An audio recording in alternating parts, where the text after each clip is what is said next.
Hai, Assalamualaikum warahmatullahi wabarakatuh. Apa khabar semua? Semoga semua sihat dan sejahtera hendaknya. Okey, pada hari ini saya nak membincangkan satu drama, okey. Drama 5G Malaysia, okey. Adakah lagi hebat daripada drama Pukul 7? Okey, sebelum intro, saya ada soalan cepu mas untuk semua kawan-kawan di YouTube. Soalan dia adalah, apakah perasaan korang, okey, kalau sekiranya contohlah, kita bagi contoh, Maxis, okey, menawarkan package berkelajuan 5G tetapi FUP dia 50 gig. Dan lepas FUP speed terus jatuh 512. Korang komen dekat bawah apakah jawapan korang. Jadi kita teruskan iaitu drama 5G Malaysia. Apa pengakhirannya lah. Okey, sebab pada yang tak tahu, dalam 2-3 hari ni sebenarnya banyak perkembangan berita melalui mengenai 5G. Okey, saya akan ceritakan apakah drama-drama tersebut dan mengapakah jangkaannya 5G di Malaysia akan lambat dilaksanakan. Okey, sebelum tu kita intro dahulu.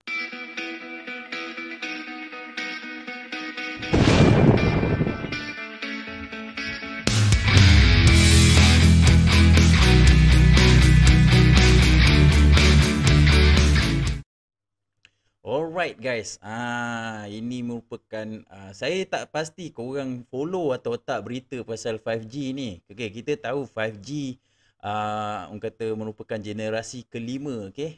Okey, apa ni, teknologi telekomunikasi yang kita ada sekarang adalah 4G. Dan kalau korang nak tahu pula, dalam start semalam, 3G dah pun ditamatkan di sekitar Selangor dan KL, tak silap saya. Itu saya tak nak bincangkan hari ni lah. Tapi saya nak bincang pasal drama 5G ni sekarang ni. Baik, saya ada menyediakan slide Saya sediakan slide macam nak present orang kata apa, final year project pula. Tapi ini merupakan orang kata apa, info penting untuk subscriber-subscriber saya dan juga orang-orang yang dekat luar lah. Okey, drama 5G Malaysia. Adakah lagi hebat dari drama Pukul 7? Okey, kenapa saya katakan macam ni? Apa yang berlaku sebenarnya? Okey, sebenarnya berlaku dalam 3 hari ni banyak perkembangan ni lah. Saya terus go through. Okey, untuk pengetahuan korang, okey, siapakah syarikat apakah syarikat yang menguruskan 5G di Malaysia? Okey, nama dia adalah Digital National Berhad. Okey, ini merupakan syarikat yang ringkasan dia adalah DNB, merupakan pemilik tunggal perkhidmatan 5G menerusi model borong. Maksudnya sekarang ni DNB ni macam pemborong utama lah. Okey, dan dia akan supplykan pada syarikat-syarikat telco sebelum syarikat-syarikat telco supply kepada kita pengguna-pengguna di Malaysia. Okey, dan dia dilantik oleh Kerajaan Malaysia melalui Kementerian Kewangan Malaysia. Okey, dan Agustus Raf Marshall merupakan CEO pada DNB, merupakan bekas pengurus tertinggi Astro dan juga Maxis.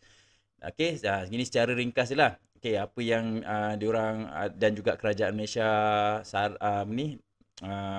aim kepada DNB adalah untuk membekalkan perkhidmatan 5G kepada telco-telco di Malaysia secara borong, adil dan saksama. Oh lama, ayat klise sangat-sangat.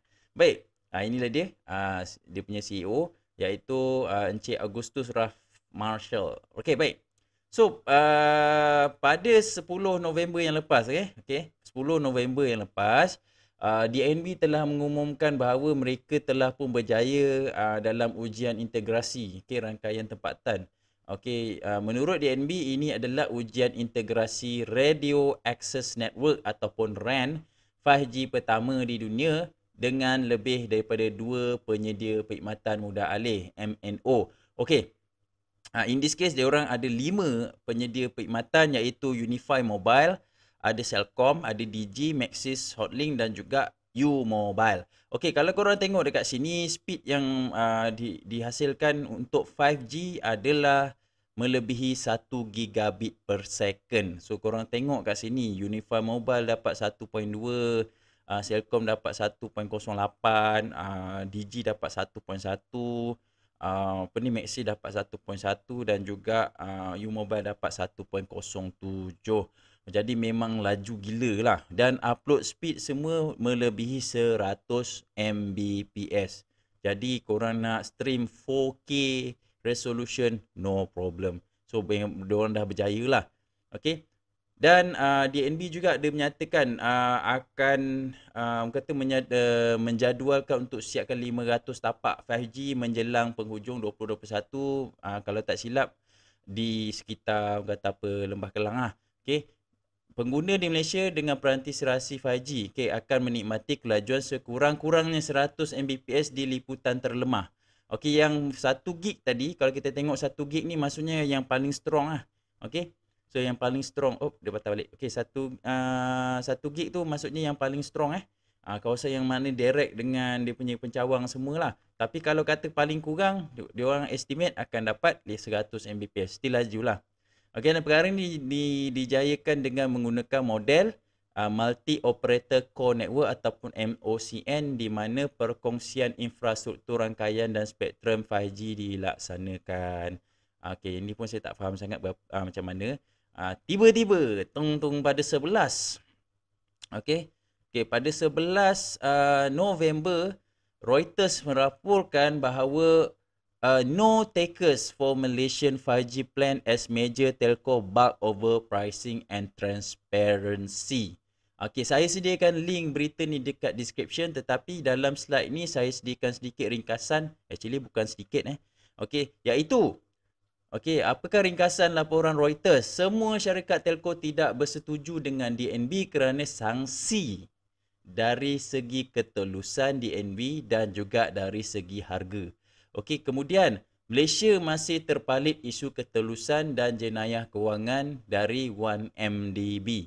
Okey, lepas tu pula timeline DNB terlalu optimistik. Yalah, macam contoh dia orang nak pasang 500 tapak. Okey, ni dah bulan 11. Sekarang ni video direkam, okey.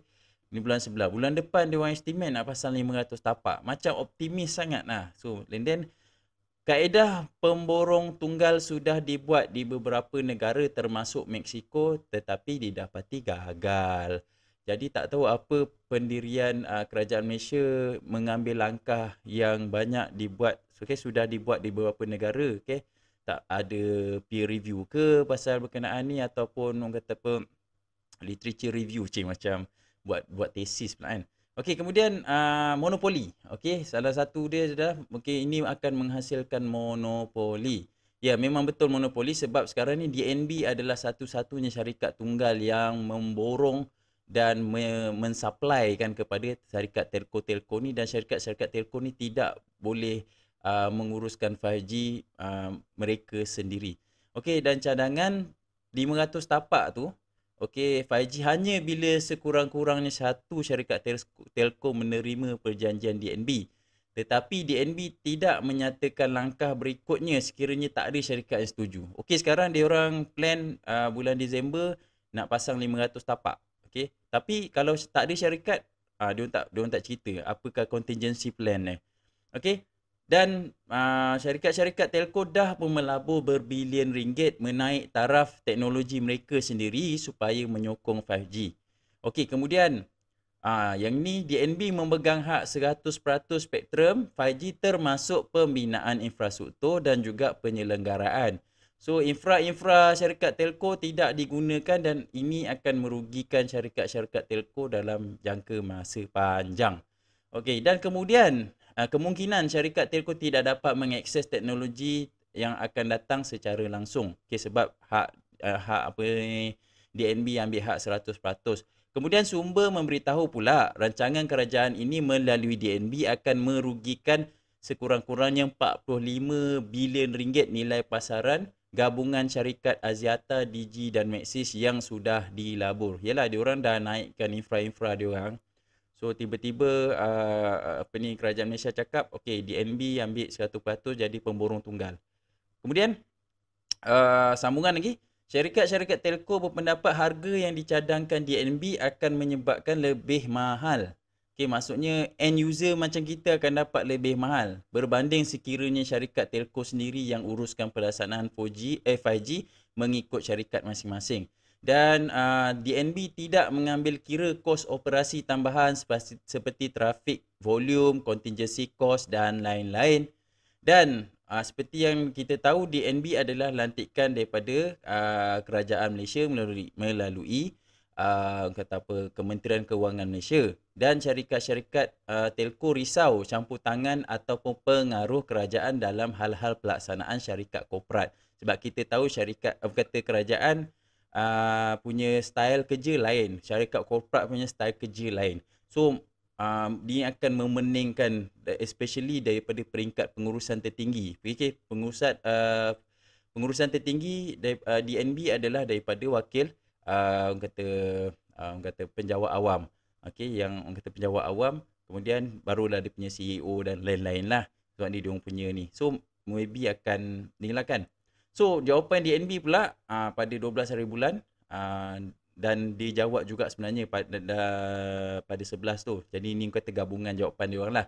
DNB menjelaskan yang mana perbincangan untuk pelancaran 5G bersama syarikat telekomunikasi masih berjalan.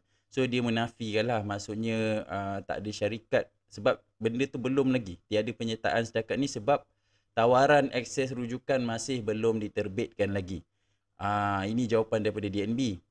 Okey. So dia menafikan laporan Reuters mana bukan syarikat tak setuju, tapi belum lagi ditawarkan. Belum diterbitkan lagi. Tawaran akses rujukan tu belum lagi diterbitkan lagi. Dan tawaran akses rujukan atau RAO dijangka diterbitkan mengikut standard akses mandatori akan dimuktamadkan menjelang November selepas mendapat kelulusan SKMM. Okey, kalau saya terfikir kat tadi bila saya tulis slide ni, dia kata menjelang akhir November baru nak orang kata tawarkan akses rujukan. Tapi timeline dia kata akhir Disember nak pasang 500 tapak 5G. Tidakkah macam kan kat situ. So persoalan juga betul kan. So dia betul lah syarikat telco ni cakap dia orang ni optimis sangat. Tapi dari segi realiti boleh ke benda tu sampai? And then seterusnya, rundingan komersial dengan syarikat telekomunikasi dijangka dimuktamadkan selepas itu. Means benda tu akan drag lagi. Jadi kalau dia orang kata dia orang nak pasang 500 tapak 5G menjelang Disember, korang agak-agak lah, korang komen kat bawah apa pendapat korang. Okey tak? And then dia orang pun cakap lagi, syarikat-syarikat telco saham-saham syarikat telco stabil sejak 8 bulan lepas, okey, selepas perancangan kerajaan melalui DNB diumumkan. So dia cakap saham korang stabil je kan, macam ataupun lebih tinggi. Dan kos keseluruhan sekiranya DNB melaksanakan adalah sekitar 16.5 bilion, yang mana lebih murah berbanding 30-35 bilion kos sekiranya pihak telco sendiri melaksanakan. Okey. Tapi macam pihak telco tadi cakap, diorang dah pun upgrade diorang punya facility dan dah laburkan sekitar 45 bilion untuk 3 company itulah. Jadi macam mana nak dapat balik? Adakah kos-kos diorang tu akan dibayar semula ataupun tak? Itu antara sebenarnya panjang sebenarnya laporan Reuters tu. Korang baca sendiri lah. Okay. Dan DNB menyatakan ingin memberikan harga termurah dalam pelaksanaan 5G di Malaysia dan bukan nak mengambil periuk nasi syarikat-syarikat telco. So okey, sumber saya letak sumber berita dekat description, so korang boleh baca. Sumber dia adalah daripada Reuters sendiri dan dialih bahasa oleh Soya Cincau BM dan juga amans.my. Okey, saya linkkan berita tu, korang boleh baca sepenuhnya lah kalau tak faham, sebab saya cuba seringkas yang boleh sebab ni pun dah panjang sangat video ni kan. Okey, so pendapat korang, apa pendapat korang guys? Apa pendapat korang? So korang cerita sikit apa pendapat. Okey, so korang komen dekat bawah. So drama ni agak orang kata menarik jugalah kan. Menarik juga. Dan adakah kalau saya tanya soalan saya, okey, macam mana ni pelaksanaan 5G kita akan cepat atau lambat? Dan lagi satu masalah bukan cerita 5G je sekarang ni. Okey, 3G dah start ditamatkan secara berperingkat, so Selangor dah pun ditamatkan. Okey, 4G pun banyak masalah lagi, tempat-tempat 4G yang banyak tak ada akses, walaupun dalam rekod SKMM 94% rangkaian 4G dah pun orang kata dilaksanakan. Tapi korang sendiri dah ramai yang confirm ada kawasan yang tak ada lagi walaupun dah lapor pada SKMM. Dan sekarang isu 5G pula. Okay, so korang tolong komen dekat bawah macam mana. Okay, saya nak dengar, saya nak tengok, saya nak baca sendiri. So maybe korang ada pendapat masing-masing. Maybe saya silap tafsir juga laporan Reuters ni, korang boleh betulkan kat bawah. Jangan kecam-kecam Okay, kita jumpa lagi pada video akan datang. Assalamualaikum dan salam sejahtera. Bye bye.